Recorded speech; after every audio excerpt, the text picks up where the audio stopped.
Traffic ang sumalubong sa mga dumalo sa protesta kontra korupsyon sa Luneta sa Maynila. Nagsimula sa Espanya ang mabagal na daloy ng trapiko. Nakuna namin ang ilang sasakyang nakaparada sa mismong underpass na tinuto ng MMDA. Alas 2 ng hapon, nagsimula magtipon sa plaza sa Lamangka sa Maynila ang mga nagpakilalang Duterte supporters. Pakikisa raw nila ito sa protesta kontra korupsyon ng Iglesia ni Cristo sa Quirino Grandstand. Pero ang balaksan ng pagpunta sa Luneta, hindi natuloy.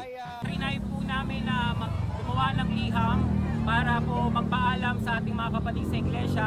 Ngunit pa rin po nilang tinututulan na kami ay makapasok sa loob at lalo na may nakalagay na BBM design. Dahil may sarili daw po silang programa, kami naman po ay naiintindihan po namin ang sitwasyon. Kaya sumusunod din po kami kung ano po gusto po nila. Hindi lamang po kami tumitingin sa iisang kandidato, sa iisang nakaupo po. Lahat po kung sino po yung mga accountability po talaga doon sa mga proyekto pong yun, mga kurakot po talaga na magnanakaw. Hindi na rin pumilit pang pumasok ang grupo sa Luneta at dumiretso na lang sa Liwasang Bonifacio at doon nagsagawa ng programa. Sinusubukan pa namin kunin ang panig ng INC